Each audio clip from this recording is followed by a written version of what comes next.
Hello दोस्तों, मेरे channel पर आपका स्वागत है। दोस्तों, 8th कमीशन पर एक नई अपडेट आई है एनसीजेएसएम मीटिंग के ऊपर। उसके बारे में बताना चाहता हूँ। 5 बड़ी खुशखबरी। 8th पे कमीशन एनसीजेएसएम की मीटिंग से आई अपडेट। 5 बड़ी खुशखबरी, इसके बारे में पूरी जानकारी दूंगा। प्लीज़ आप मेरे चैनल पर बने रहें, बीच में स्किप मत कीजिएगा। यदि अच्छा लगा तो वीडियो को लाइक कीजिएगा और चैनल को सब्सक्राइब कीजिएगा। तो दोस्तों, मैं शुरू करने जा रहा हूँ। वो 5 बड़ी खुशखबरी क्या है और क्या फैसला लिया गया है एनसीजेएसएम मीटिंग के बारे में, उसके बारे में पूरी जानकारी दूंगा। तो दोस्तों, प्लीज़ आप मेरे चैनल पर बने रहे, बीच में स्किप मत कीजिएगा और फ्रेश आइकन बटन दबाइएगा ताकि आपको हमारे नई मीटिंग की नई अपडेट की जानकारी आपको हमेशा मिलता रहे। तो दोस्तों, सबसे पहला है खुशखबरी, ट्राइड फिटमेंट फैक्टर। ये postal national federation national postal organisation के द्वारा दिया गया है। मल्टी लेवल फिटमेंट फैक्टर है ये, जो एक्वायर्ड फार्मूला के आधार पर बनाया गया है। ट्राइड फिटमेंट फैक्टर इसको बोलते हैं। अलग अलग लेवल पर अलग अलग फिटमेंट फैक्टर ये एक्वायर्ड फार्मूला के अनुसार दिया गया है और उसी के बारे में आपको बताऊंगा कि लेवल 1 से लेके लेवल 5 तक 3.0, यानी 3.0 मिनिमम जो सैलरी है वो 18,000 से बढ़ कर के 54,000 रुपया हो जाएगी।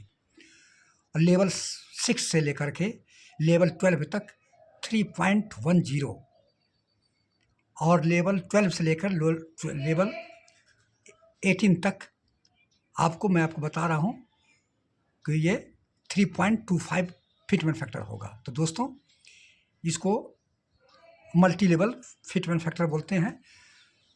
अलग अलग लेवल पर अलग अलग फिटमेंट फैक्टर। तो दोस्तों, ये बहुत गुड न्यूज़ है। और दूसरा मैं आपको बताने जा रहा हूँ कि आपको एनुअल इंक्रीमेंट अभी प्रेजेंट टाइम में 3% ईयरली मिलता है। जो सर्विस करता है उसको बढ़ाकर 7% किया जाए। 5 मिनिमम तो होना ही चाहिए, 5% तो कम होने का चांस ही नहीं है, लेकिन 7% का वार्षिक एनुअल इंक्रीमेंट की बढ़ोतरी होनी चाहिए। ये दूसरा डिमांड है। तीसरा है fix medical allowance. Fix medical allowance और जो पेंशनर को मिलता है 1,000 रुपया। आजकल के महंगाई के ज़माने में 1,000 कुछ नहीं होता है। 1,000 तो सिर्फ जांच पड़ताल में ही लग जाता है, कम 4 या 5,000। इस कारण से इतनी महंगाई के ज़माने में 1,000 से कुछ होने वाला नहीं है। इसको बढ़ाकर 20,000 रुपया का डिमांड किया है फिक्स मेडिकल अलाउंस। ये पेंशनर लोगों को मिलता है जो ECS जिसको कार्ड नहीं है, जो हॉस्पिटल जहाँ फैसिलिटी नहीं है वहाँ पर FMA में पेंशनर को 1,000 मिलता है। अब FMA फैमिली पेंशन को भी मिलना शुरू हो गया, पहले नहीं मिलता था। तो उसको अब 1,000 से बढ़ा कर 20,000। TA LTC में बदलाव। LTC है जो उसमें कैश का प्रोविज़न करने का प्रस्ताव रखा गया है। LTC में TA का जो LTC है उसमें कैश का प्रोविज़न रखा गया है करने का प्रस्ताव। तीसरा मैं आपको बता रहा हूँ फैमिली यूनिट। पहले जो रिटायरमेंट है उसकी वाइफ है और 2 बच्चे को मिलता था। ये 6-7 पे कमीशन से माता पिता को सरकार से अपील कहा है कि माता पिता को भी शामिल किया जाए, लेकिन न 6 पे कमीशन लागू किया, न 7 पे कमीशन लागू किया गया। लेकिन 8 पे कमीशन में माता पिता को बोला है कि किसी भी हालत में लागू होना ही चाहिए, चाहे जैसे भी हो। और जब तक फिटमेंट फैक्टर 5 नहीं होगा तब तक फिटमेंट फैक्टर जब तक फैमिली यूनिट 5 नहीं होगा तब तक फिटमेंट फैक्टर 3.0 से ऊपर नहीं जाएगा। इसलिए 5 फैमिली यूनिट्स बढ़ जाने से 66.67% की सैलरी और पेंशन में बढ़ोतरी होगी। चौथा है आपको रिटायरमेंट के वक्त लीव इनकैशमेंट। जो रिटायरमेंट जो आता है उसको 300 दिन का भी मिलता है। तो बोला है कि इस 8वां वेतन आयोग में रिटायरमेंट इनकैशमेंट को 300 से बढ़ा कर के 400 कर दिया जाए। 400 का मिलेगा। और 300 कुछ नहीं है, 400 का पैसा दिया जाए रिटायरमेंट आने के समय में।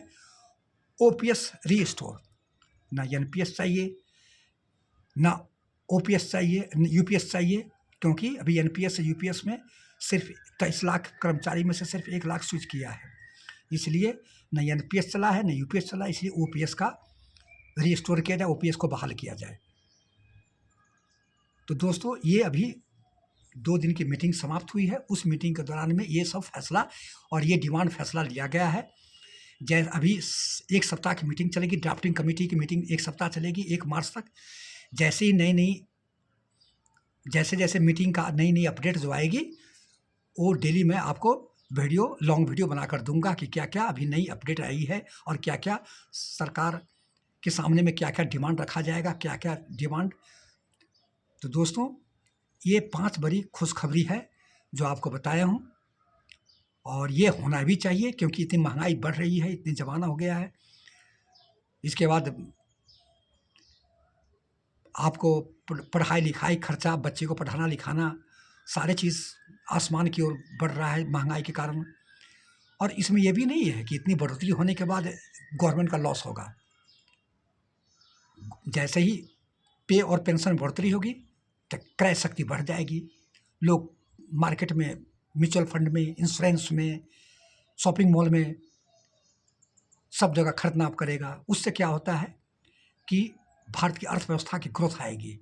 अभी प्रेजेंट में अभी न्यूज़ में सुने होंगे कि 7.8 भारत का ग्रोथ हुआ है।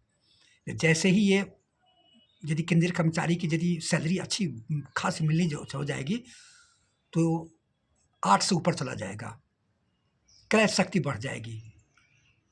तो दोस्तों ये गुड न्यूज़ है। यदि अच्छा लगा तो आप लोग लाइक कीजिए वीडियो को और चैनल को सब्सक्राइब कीजिए, अपने दोस्तों का शेयर कीजिए। जय हिंद, जय भारत, थैंक यू।